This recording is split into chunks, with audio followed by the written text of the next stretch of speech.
Hey, do you think you don't have what it takes to be an author? You're wrong. This week on the podcast, you're going to hear from four-time author Frank Reddy, and you're going to hear him talk about his early struggles and how he was able to overcome some of the big ones that we all face, like imposter syndrome, self-doubt, fear of failure.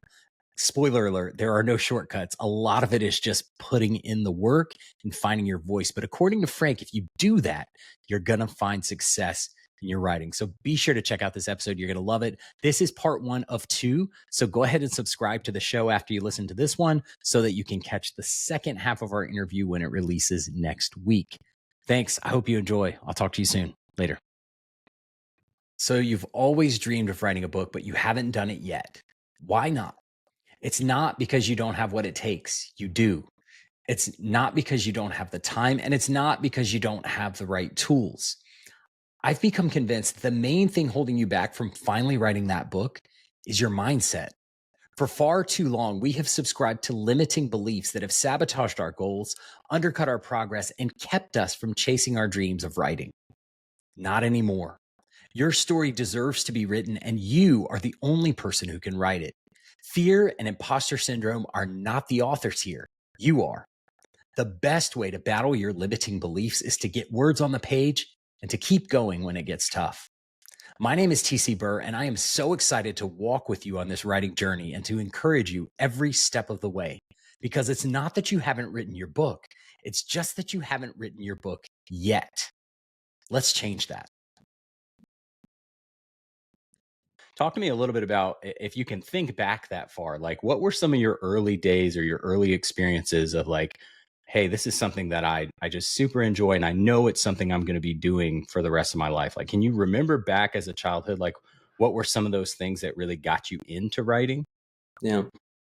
I mean, there's evidence of me wanting to be a writer, even going past what I can remember. I've got scraps of paper I've found at my parents' house. They're like little sort of poems I've written. And my mom and dad always told me that I would be telling them stories, kind of creating things out of the clear blue. I think as far as storytelling, I can remember I used to make up stories when I was with friends. Like if we were hiking in the woods or something, I would tell them stories just to kind of spook them, to freak them out. Scary stories, thrillers have always been what I enjoy writing.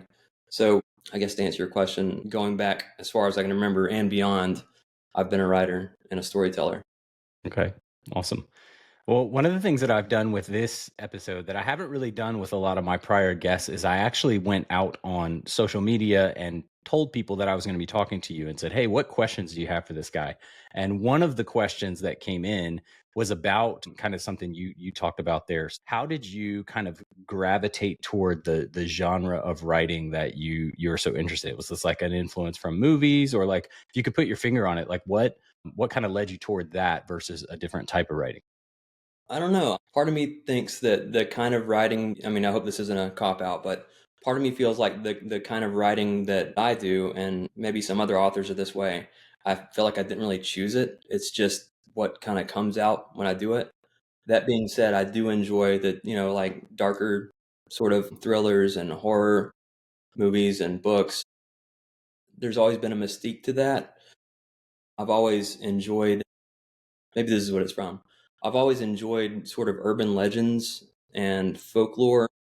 Where I grew up, I remember a friend of mine, his mom would tell us these crazy stories, just haunting stuff from North Georgia. Just some of it was true, some of it probably wasn't. But I was always fascinated with the allure of the mysterious.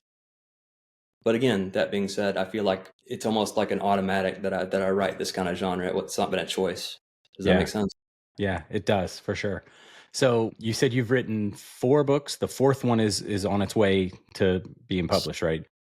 So talk a little bit, just super briefly, and I know you probably have written tons of like summaries of your books and synopses and stuff like that. But talk a little bit about kind of what your books are, the names of them, and maybe just a little bit about each one.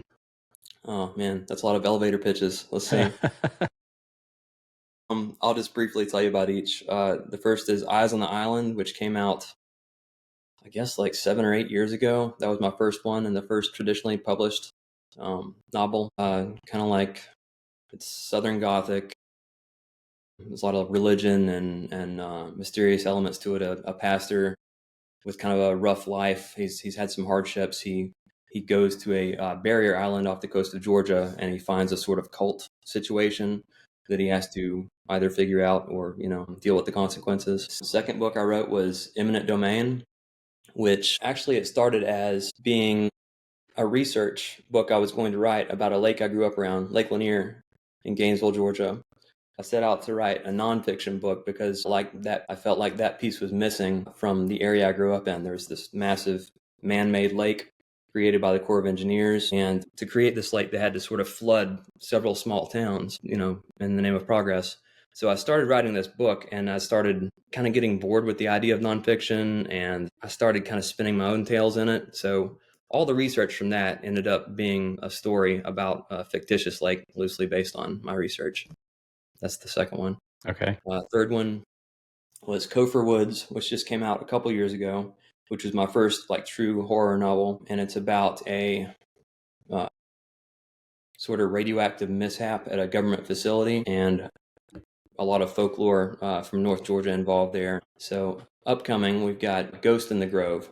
Ghost in the Grove is about a person posing as a youth pastor who has kind of a background and history nobody knows about, and he's going to abduct this busload full of Pentecostal youth group students and take them into the wilderness. And the story unfolds through the eyes of a GBI, Georgia Bureau of Investigations agent, who's trying to track him down, piece together why he would do this, what he's up to. And that's kind of the gist of that one. That comes out in 2026. And that's also a traditionally published one. Okay. Yeah. Okay. So you did. All right. So let's talk about the publishing, because that was one of the questions that folks wanted to know too. So, a lot of new writers. So I'm in the process of writing. I have a fiction novel that I'm working on, as well as a nonfiction book. And I'm still a little bit kind of undecided about which path I'm going to take. But a lot of people have asked me hey, should I do traditional publishing? Should I do indie publishing? I've heard of hybrid publishers. There's all these different options for people. I'm curious if you could share a little bit of thoughts about your experience, because you've done both traditional and independent. I'd love it if you'd share a little bit maybe about your thought process, why you decided to do each path for your different books, and maybe some of from your perspective, the benefits and maybe costs associated with each. Sure. So with my first novel, I was, a much younger writer, and I had no confidence in my ability to write an entire book. But, I chipped away at it, and I finally finished this first manuscript for Eyes on the Island. I felt pretty good about it, but not confident enough to, pitch it to a press or agents or anything like that. And I had a couple friends read it for me. I said, hey, I'm probably just going to self-publish this because nobody's going to want it, But they read it, and it came back to me, and they said, this is actually really good. This is something that we would pick up off the shelves. And that gave me a little confidence boost. So I said to myself, at least I'll try to, get some press to get some interest. So I sent out a couple of query letters, and this is where I just really lucked out. And every author or would-be author I tell this to gets really upset when I tell this, but literally the first press that sent me a query letter back wanted it, which is very unusual. Yeah. And would later set up some expectations that weren't quite true. That one was traditionally published by a small press called Fiction Advocate. They were out of San Francisco. For the next one, a few years passed. And for the next one, Eminent Domain, I felt really good about it. And I felt it was even better than the first one. But around the time I was trying to pitch it, COVID had just hit. And I think businesses were all kind of upended and everything was, up in the air. And I pitched that thing to 100 presses, man, maybe even more. And I've sent it to agents and just crickets chirping. I mean, nothing. Yeah. So I got to a point, I think, in the creative process where I wanted to move on. I'd been pitching it for months and months and months.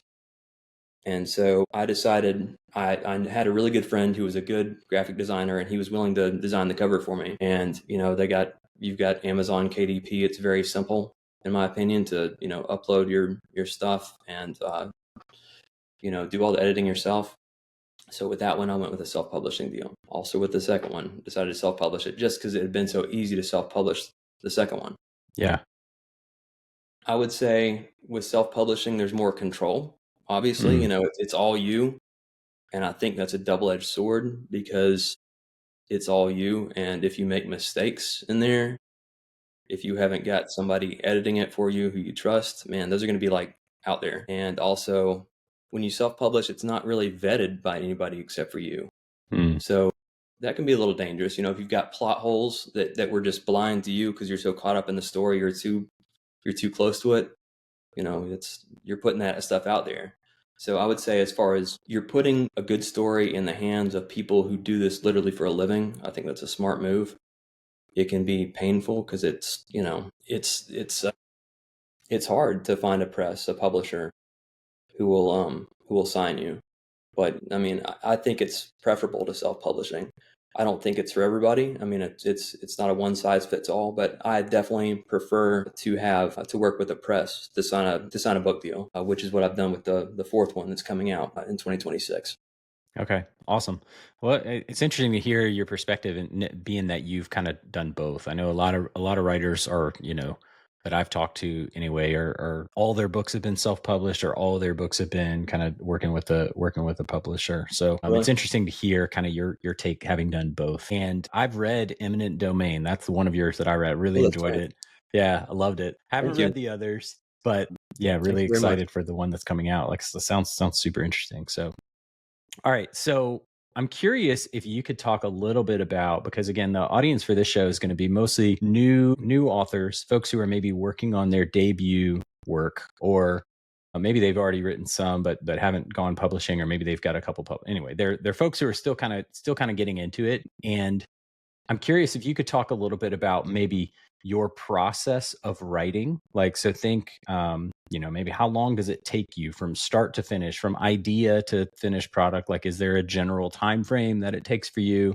Are there, steps that you take, or a process that you follow when you write? And maybe how much of that has changed from book one to book four? Is that something you could talk a little bit about? Yeah, I think so. I mean, for me, it all starts with like a single post-it note. Like, I've got an idea for something interesting, for an interesting character. I'll put it on a post-it note and I'll put it on my kitchen counter or on my desk or wherever. The way I know whether that idea is going to have any legs or not, whether it's going to be something, is the post-it notes will start to grow on top of it. Like another idea on top of that, another idea on top of that. And when it starts to really take shape, then I'll get on the computer and I'll start putting together like a rough outline of it. That's how my first novel was written. It started out as some ideas that all sort of came together and were then outlined. And then I guess this might be different for some writers, but I have to have some kind of like rough outline to write a novel, because you can start with, I got this great idea for a scene, and you can write this great scene with these beautiful sentences, but where are you going to go with it after that? It's going to have this crazy circuitous route to the ending. I feel like, for me, to really move a project forward, you have to have the basic idea where it's going. I have to know the ending before I start it, because you may have heard this before, but the beginning of a story is in the ending, and the Yeah. ending is in the beginning. I mean, I believe that's true. So that's been my process. I think for all the novels that I've written, I'd have to have a pretty good outline. But that being said, there's room for improvement as you go. If while you're writing it, you see, something could be better, then you go that route, but you're still following that basic path to the ending. Does that make sense? It does. Yeah. I think that's super helpful. Hey, that's it for today. I hope you enjoyed this interview. We're going to continue the conversation with Frank next week. So be sure and subscribe and follow the podcast wherever you're listening, so that you can catch the second half of the interview, which again is coming out next week. Hey, by the way, if you like the show, I hope you'll consider writing a review. You can, wherever you're listening, YouTube, Apple, Spotify, rate and review the show. It means so much, and it actually helps get it out to more people. So definitely would appreciate if you take the time to do that. If you want to follow along with me and read my blog, listen to the podcast, see any other free content and resources that I've got available for writers, you can find links to all of that at my website, tcburr.com. tc.burr.com. I hope you'll check it out. And also follow me on Threads and Instagram. It's at tc.burr, Burr. Thanks. Have a great week, and I will talk to you soon. Later.